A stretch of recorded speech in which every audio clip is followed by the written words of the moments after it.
이제 성자 하나님이신 아기 예수께서 짐승 우리간에 여물 먹이통에 강보에 쌓여 누워 계십니다.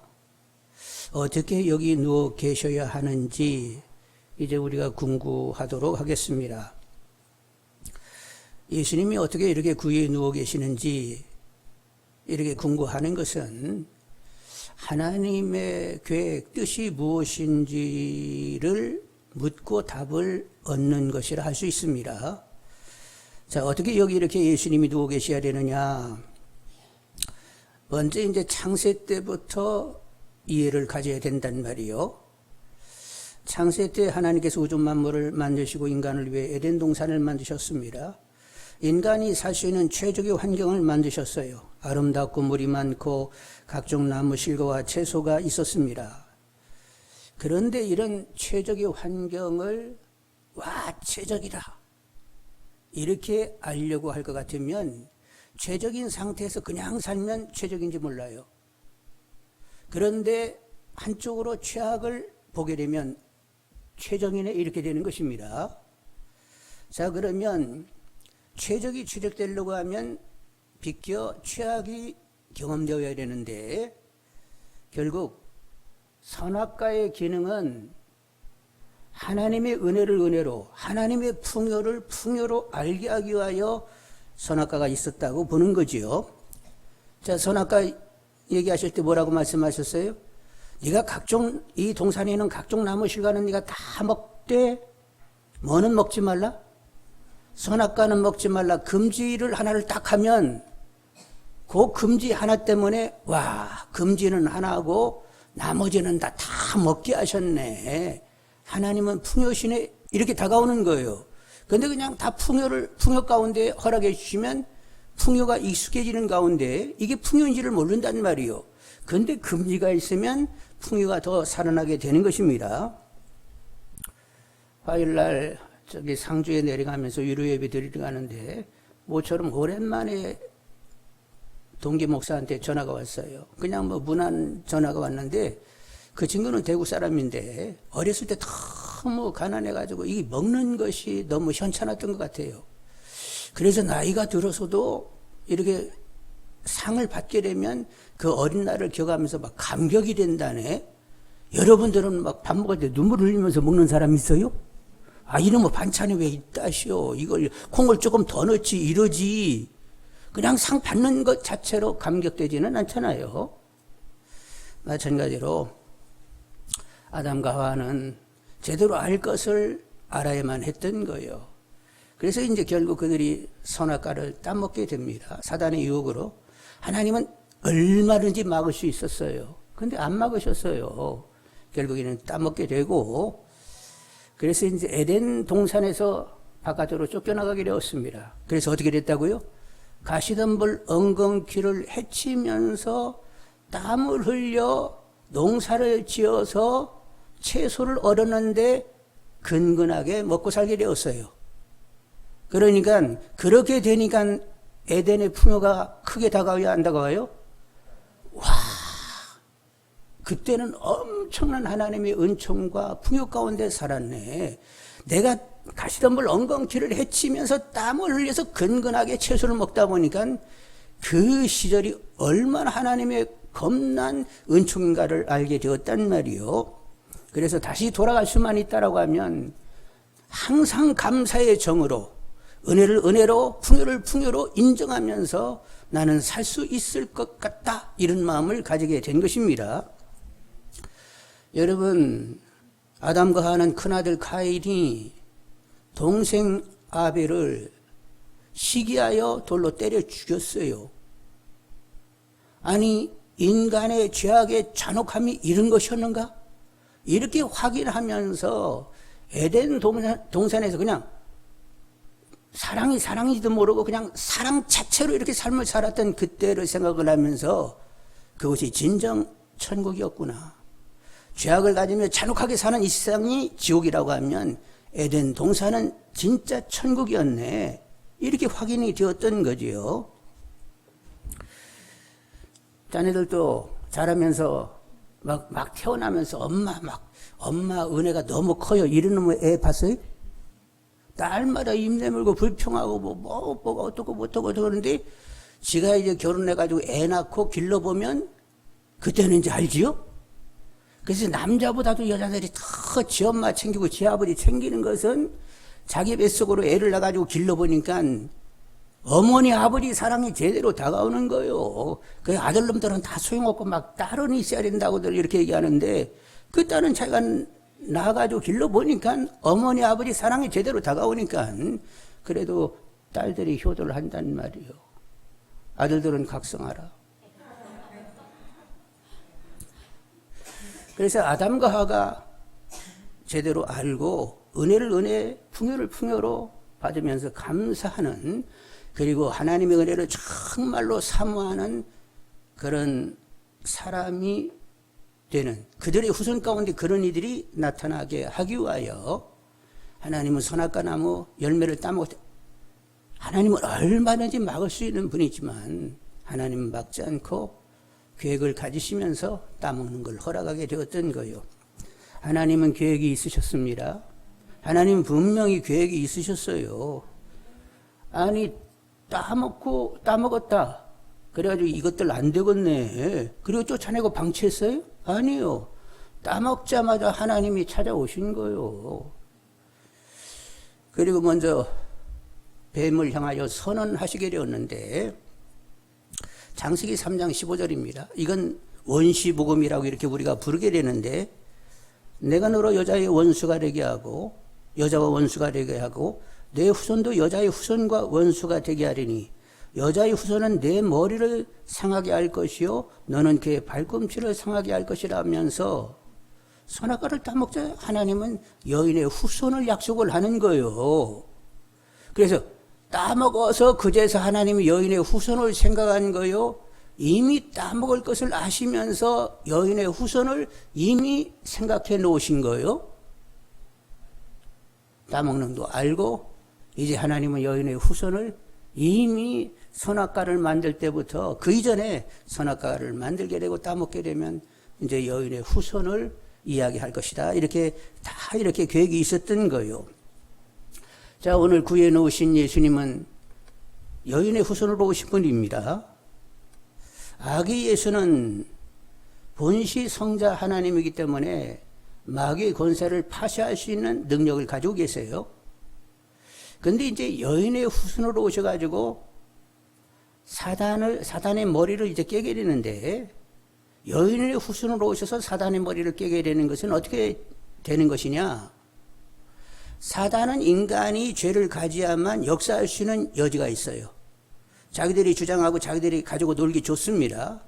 근데 예수님이 오셔서 모든 인간의 죄를 깨끗게 하시고, 그리고 죄 있으면 그때마다 자백하면 용서되도록 하는 가운데 죄를 완전히 도말하셨어요.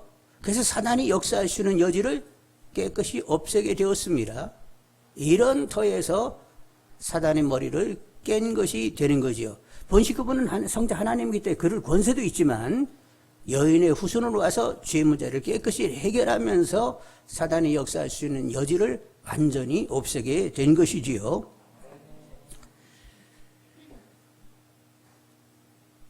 그리고 여인의 후손이 지금 이제 아기 예수 이렇게 여인의 후손으로 오시게 되었는데 지금은 초림이세요. 근데 예수님이 이제 죽었다가 다시 사시고 승천하신 다음에 예수님이 다시 오시게 될 그때는 어떻게 되지요? 사단과 그 졸개들 그리고 심판받아야 할 사람들은 다 지옥으로 다 가게 됩니다. 그러면 이 지구가 이제 비게 되는데, 그런데 이 지구는 하나님의 사랑을 아는 아들을 통하여 보이신, 아들을 십자가에서 희생하면서 인간을 구원하신 하나님의 사랑을 아는 자들이 이 땅에 남게 되는 거죠. 그들이 새하늘과 새 땅을 보게 되는 것입니다. 여러분, 새하늘과 새 땅이라고 해가지고 우리가 꼭 천국만 들어가서 새하늘 새 땅이 아니고 주님이 재림하실 때는 이 지구촌 자체도 이제 새하늘과 새 땅으로 변하게 되는 거예요. 예수 그리스도 안에서 하늘과 땅이 통일됐다고 했습니다. 근데 예수님 재림할 때는 하늘은 완연한 천국이지만 이 지상은 아직 아니잖아요. 근데 예수님이 재림할 때는 사단과 졸개와 모든 심판받을 사람이 다 지옥으로 가버리기 때문에 이 공간마저도 이제는 천국이 되는 것입니다. 물된 에덴 동산이 되는 거예요. 다시 회복이 일어나게 되는 것입니다. 자, 그러면 그렇다는 것을 여러분이 보셔야 되는데, 새하늘과 새 땅이 임한 것을 보셔야 되는데, 누가복음 2장 8절로 10절을 읽습니다. 누가복음 2장 8절로 10절. 그 지역의 목자들이 밤에 밖에서 자기 양떼를 지키더니 주의 사자가 곁에 서고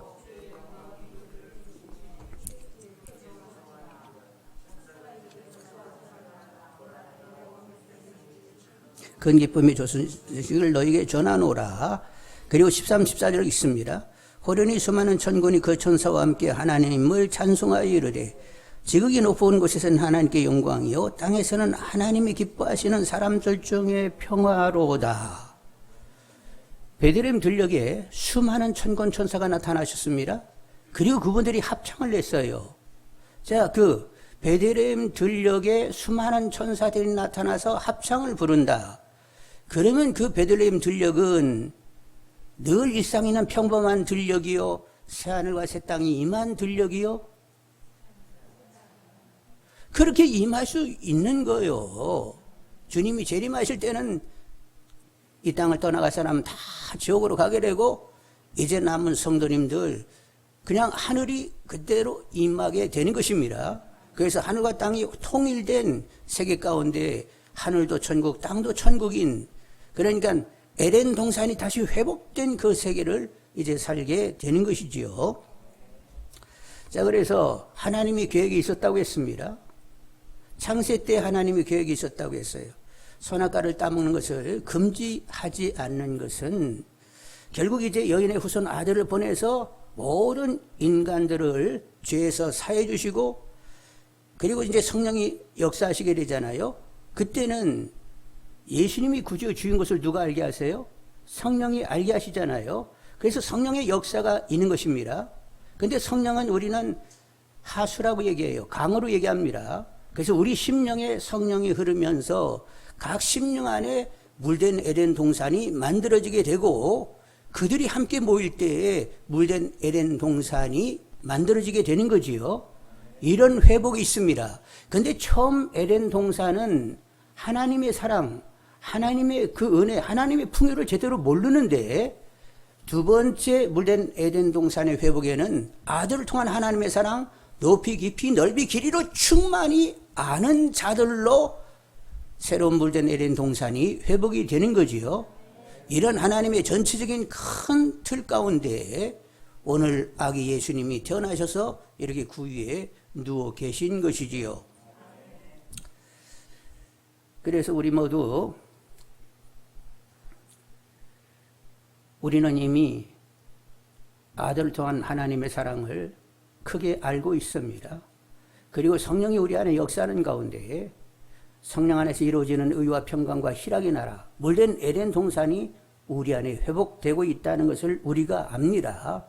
그래서 더욱 기도하시는 가운데 아들을 통한 하나님의 사랑 높이 깊이 넓이 길이로 충만히 깨닫고 성령의 강력으로 역사하는 가운데 내 안에 내 심령 안에 에덴 동산이 회복되게 해주시라고 더 깨어서 기도하시는 분들이 다 되기를 원합니다. 자, 예수님이 여인의 후손으로 오셨는데 그래서 남자를 알지 못하는 처녀 마리아에게서 성령으로 태어나시게 됩니다. 그래서 이제 여인의 후손이 된 거예요. 자, 아니 그 아버지가 목수라며요. 아버지 요셉이 목수이긴 하지만 어머니 마리아하고는 약혼한 사이지 정식으로 결혼해가지고 아내로 같이 산 것은 아니었단 말이에요. 근데 어떻게 처녀가 아기를 낳느냐? 어느 날 천사 가브리엘이 나타나가지고 무서워하지 말라. 내가 하나님의 이 은혜를 입었느니라. 보라 내가 잉태하여 아들을 낳을 것이요 그 이름을 예수라 하라. 아니 저는 남자를 알지 못하는데 어떻게 그런 일이 일어나지요? 성령이 내게 임하시고 지키 높으신 이의 능력이 너를 덮으시리니 이름으로 나실 바 거룩한 이는 하나님의 아들이라. 그러자 주의 여종이 오니 말씀대로 내게 이루어지이다 하고 바랐어요. 그날 이제 가브리엘 천사가 나타난 그날 임신이 됐습니다. 그리고 이제 3개월이 지났어요. 그 3개월 사이에 누구네 집 갔었죠? 세리완의 어머니한테 갔습니다. 엘리사벳에게 갔어요. 왜냐하면 천사가 너의 친척 엘리사벳이 아기를 가진 지 이미 6개월이 됐다 하니까 그런가 해서 거기를 가봤다는 말이에요. 거기 가서 3개월 있었다니까요. 3개월, 그러니까 천사의 고지를 받고 엘리사벳의 집에 가가지고 3개월 있다가 돌아와서 이제 요셉에게 알렸는데, 요셉이 아니 아기를 가졌다고, 마리아가 아기를 가졌다고, 그래가지고 어떻게 하다가 요셉은 점잖은 사람이어서 가만히 끊고자 했어요. 약혼을 파기하려고 했습니다. 그런데 가브리엘 천사가 요셉에게도 나타나게 되었습니다. 요셉아, 내 안에 데려오기를 무서워 말라. 그에게 잉태된 자는 성령으로 된 것이라. 아들 낳으리니 이름을 예수라 하라. 이는 그가 자기 백성을 그들의 죄에서 구원할 자이심이라. 이 모든 일이 된 것은 주께서 선지자로 하신 말씀을 이루려 하심이라. 보라, 처녀가 잉태하여 아들을 낳을 것이요 그의 이름을 임마누엘이라 하리라 하셨으니 이를 번역한즉 즉 하나님이 우리와 함께 계시다 함이라.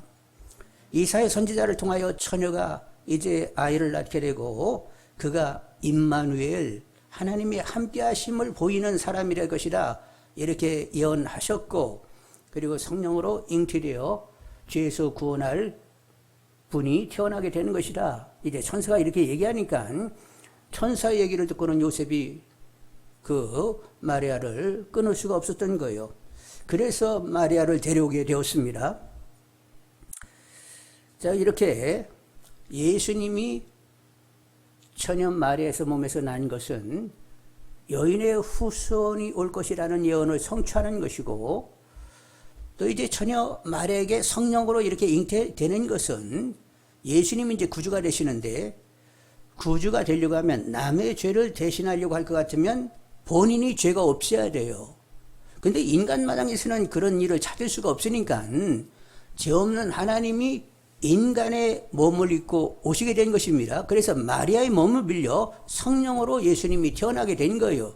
자격이 뭐라고요? 죄 없는 자가 구주가 될 수 있기 때문에 다른 어떤 인간 누구도 그건 감당이 되는 것이 아니고 오직 예수님만이 할 수 있는 일이어서 결국 이렇게 마리아의 몸을 빌려 성령으로 예수님이 태어나시게 된 거지요. 여인의 후손이 온다는 그 예언의 성취와 죄 없는 자로 구주가 되기 위하여 예수님이 이렇게 오시게 된 것입니다.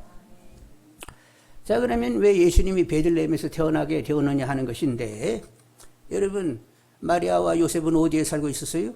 갈릴리 나사렛에서 내내 살고 있었습니다. 그럼 거기서 그냥 아이를 낳을 수도 있는 것인데 어떻게 베들레헴까지 갔지? 이런 생각이 드실 터인데, 이미 그것도 예언이 되어 있는 거예요.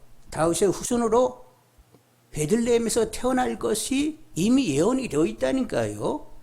미가 선지자를 통하여 예언하셨는데, 미가 5장 2절에 베들레헴 에브라다야, 너는 유다 족속 중에 작을지라도 이스라엘을 다스릴 자가 내게로 나올 것이라. 그의 근본은 상고요 영원에 있느니라. 베들레헴 아주 작은 동네이지만 너에게서 다스릴 자가 태어나게 된다 이렇게 얘기했는데, 그 오시는 분은 근본이면서 영원이라는 거예요. 상고로부터 영원한 분이라는 거예요. 이제 예수님 오시기 700년 전에 미가가 이렇게 예언을 했는데, 다스릴 자, 왕으로 태어나시는 분입니다. 이분은. 그리고 상고로부터 영원하신 분이요, 그분은 선지에 계시면서 영존하시는 하나님이라는 거예요. 이렇게 베들레헴에서, 자 11절까지 읽어놓으면, 11절 다시 한번 읽습니다. 오늘 다윗의 동네에 너희를 위하여 구주가 나셨으니 곧 그리스도 주시니라. 이거 천사의 말인데 종합하면 왕으로 오시는 분이요, 구주요 주가 되시는 분이요, 그분은 본시 하나님이신 분이 오시게 되는 것입니다. 이제 요셉과 마리아는 갈릴리 나사렛에서 살고 있었는데 어떻게 이제 베들레헴으로 가게 되느냐 하는 것인데, 글쎄 2장 1절로 5절로 보겠어요. 2장 1절로 5절. 그때 가사 아구스도가 영을 내려 천하로 다 호적하라 하였으니 이 호적은 구레뇨가 수리아 총독이 되었을 때 처음 한 것이라. 모든 사람이 호적하러 각각 고향으로 돌아가며 요셉도 다윗의 집 족속이므로 갈릴 나세렛 동네에서 유대를 향하여 베들레헴이라 하는 다윗 동네로 그 약혼한 마리아와 함께 호적하러 가니 마리아가 이미 잉태하였더라. 로마 제국의 황제가 모든 로마 제국 내에 있는 사람들은 다 호적을 하라는 거예요. 호적하게 하는 것은 세금을 거둘 목적으로 호적하게 한 것입니다. 자기 고향으로 돌아가라고 했습니다. 근데 요셉은 유다 지파 사람이요. 여호수아 때에 가나안에 들어갔을 때 지파별로 이렇게 땅이 구분됐지요. 그러면 자기 고향이면 유다 지파 본 땅으로 가야 되잖아요. 거기에 이제 다윗의 고향이 베들레헴인데 요셉의 고향이기도 한 거요. 그래서 베들레헴 가서 호적을 하려고 가게 되었던 거지요.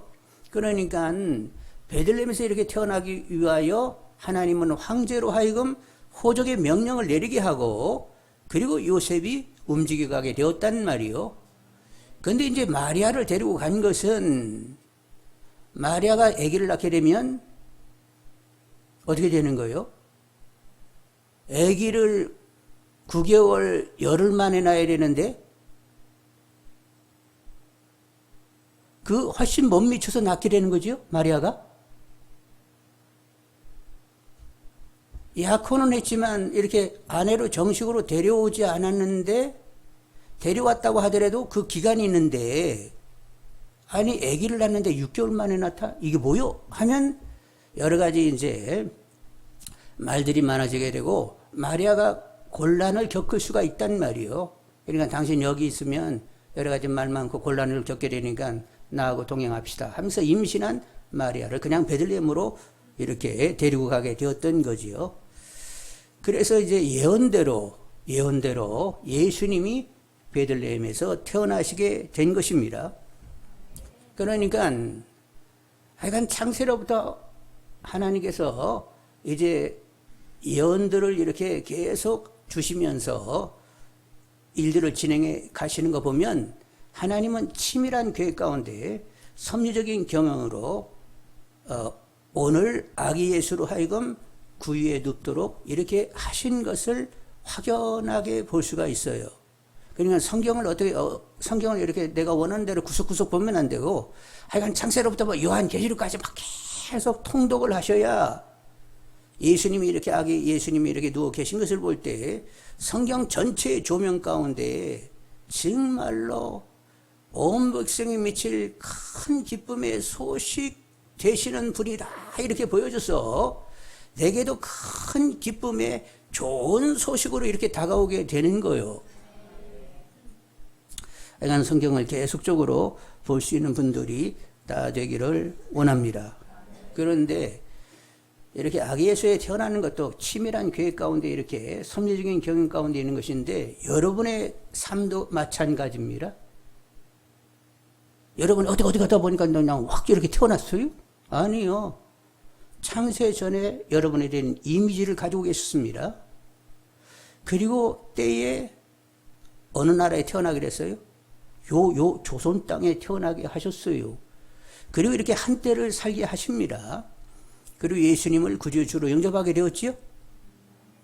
이런 모든 일련이 하나님의 계획과 하나님의 치밀한 섭리적인 경영 가운데 이렇게 진행이 되는 거예요.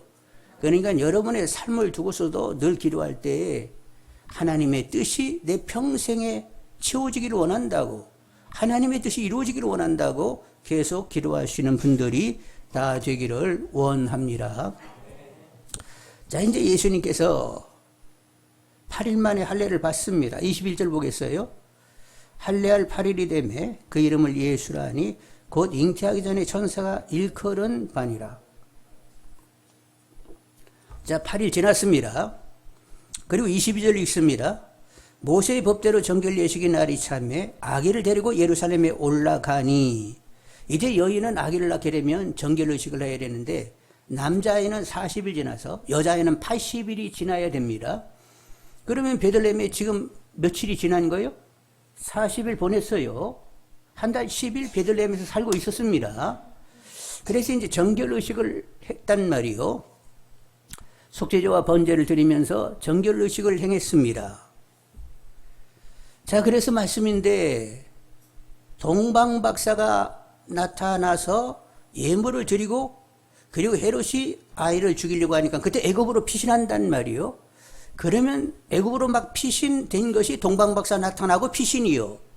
그러면 동방박사가 나타난 것이 마리아가 아기를 막 낳아가지고 구유에 이렇게 누웠을 때 나타난 것이냐, 적어도 40일이 지나서 동방박사가 나타난 것이냐, 어느 쪽이요?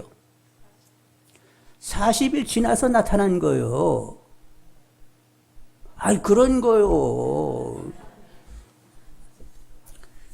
그래서 이제 우리가 그림을 보게 되면 예수님이 구유에 누워있고 동방박사가 거기다 예물을 드린다?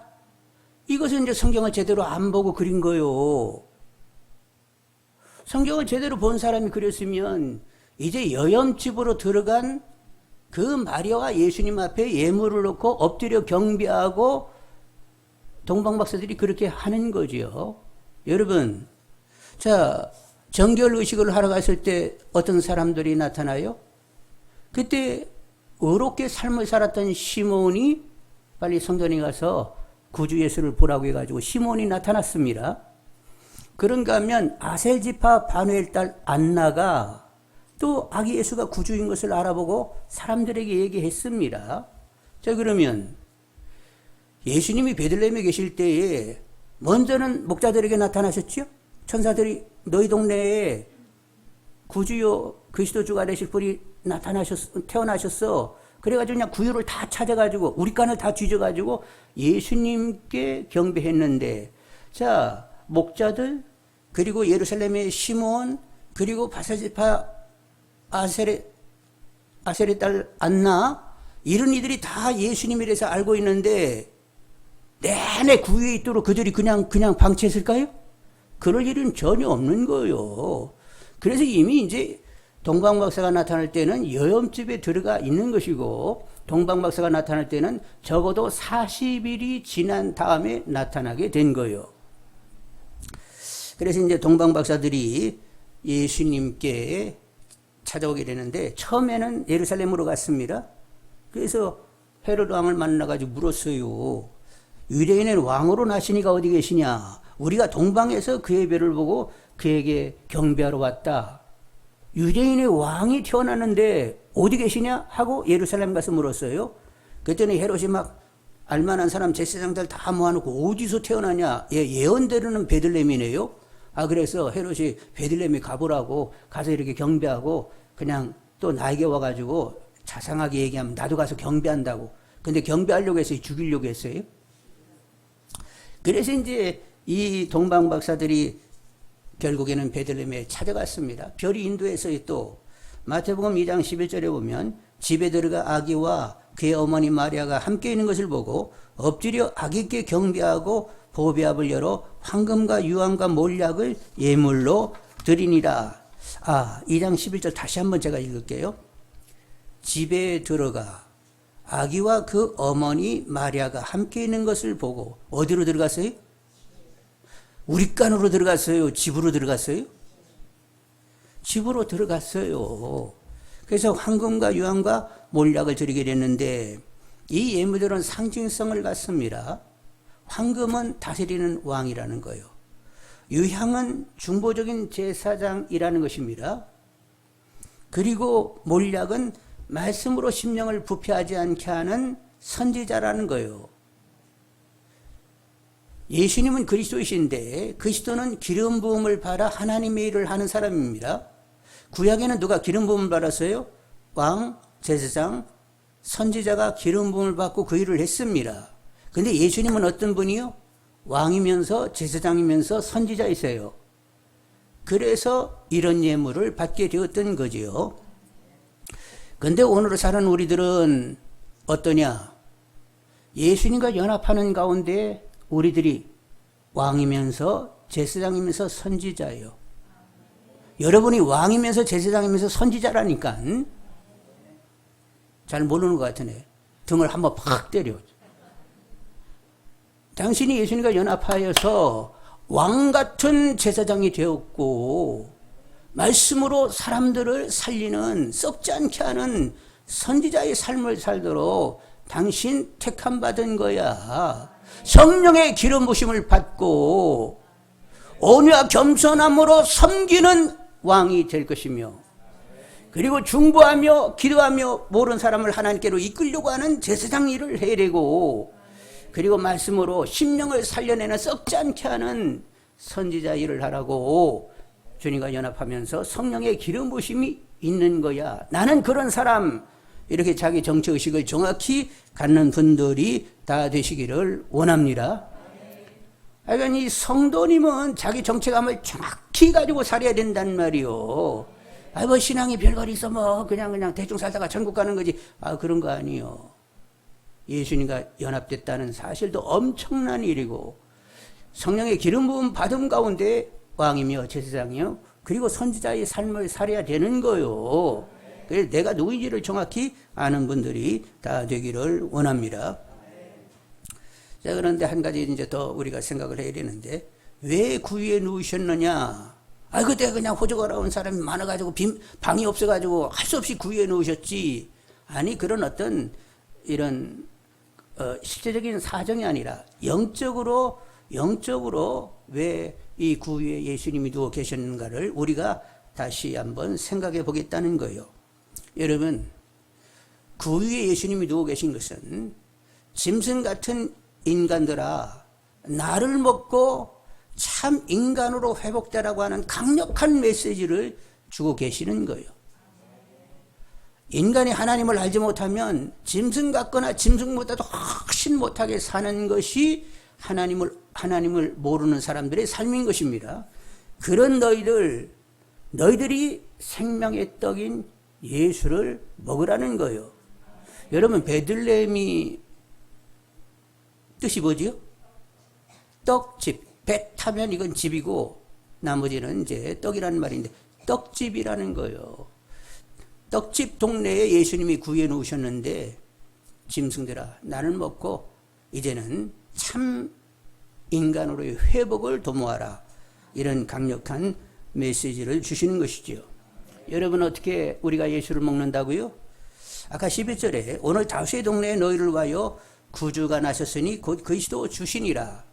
예수님이 구주여 주인 것을 알고 그분을 영접하여 그분으로 살게 되는 것이, 그분을 계속적으로 먹는 것이 되는 거지요. 너희들은 나의 살과 피를 먹어야 된다.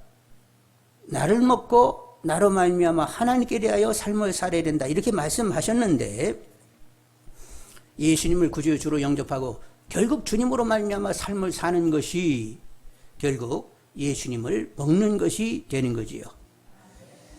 그런데 여러분, 예수를 구주로 안다. 예수를 구주로 안다는 것은 하나님이 말도 못하는 사랑이라는 것을 아는 것과 같은 것입니다.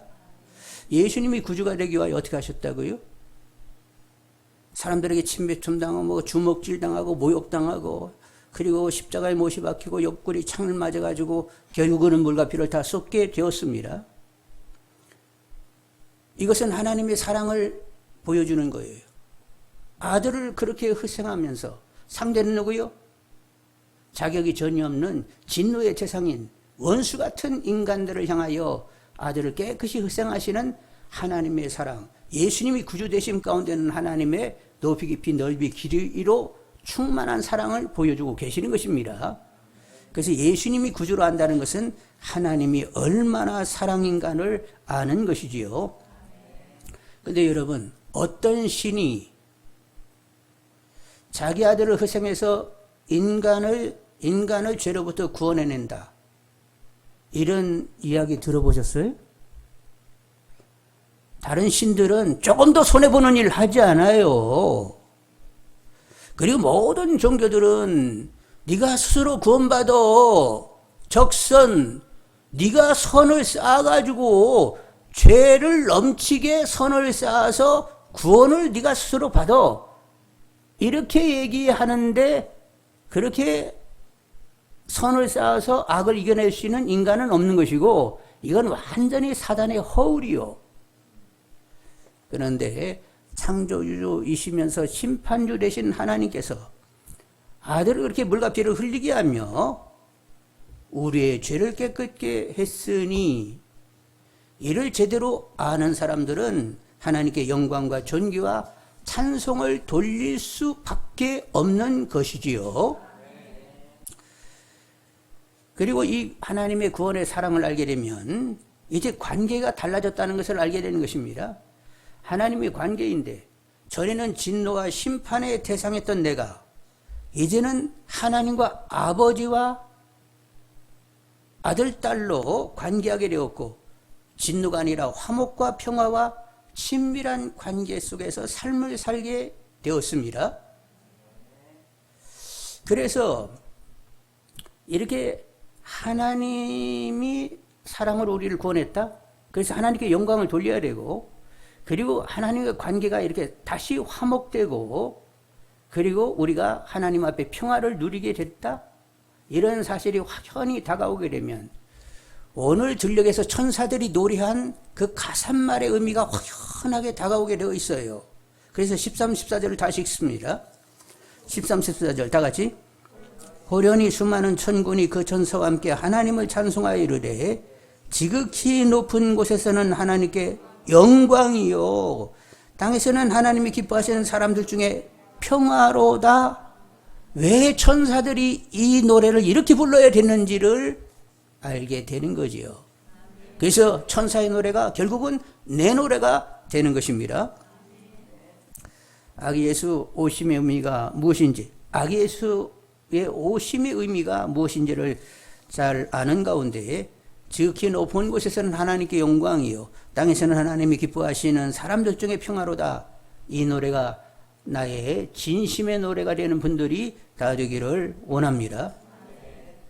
자, 짐승 같은 우리가 예수를 구주의 주로 영접하면서 살게 되면 이제 참 인간으로의 회복이 있다고 했습니다. 예수님을 우리가 어떻게 얘기하지요? 보이지 않는 하나님의 형상이라고 얘기해요. 자, 보이지 않는 하나님은 보이지 않지만 그 형상이 내 안에 들어왔습니다. 그리고 보이지 않는 하나님의 형상이신 주님으로 살게 되면 결국 우리는 어떻게 되는 거예요? 참 인간으로의 회복이 있는 것입니다. 주님은 말씀이 유기되어 오신 분이고 은혜와 진리가 충만하여 독생자의 영광을 보였다고 하는데 주님은 말씀이 유기된 분이요. 말씀이 유기되면 어떻게 살지요? 말씀을 꽉 눌러버리면 전심으로 하나님을 사랑하고 이웃을 내 몸처럼 사랑하는 데 있습니다. 예수님은 그렇게 하나님을 전심으로 사랑하고 이웃을 내 몸처럼 사랑하는 가운데 은혜와 진리를 보이면서 독생자의 영광을 보이게 되었던 거지요. 자, 그런 예수님을 내 안에 모시고 살게 되면 나도 말씀이 유기되어 전심으로 하나님을 사랑하고 이웃을 내 몸처럼 사랑하는 가운데 은혜와 진리가 충만한 가운데 하나님의 자녀의 영광을 보일 수 있게 되는 것입니다.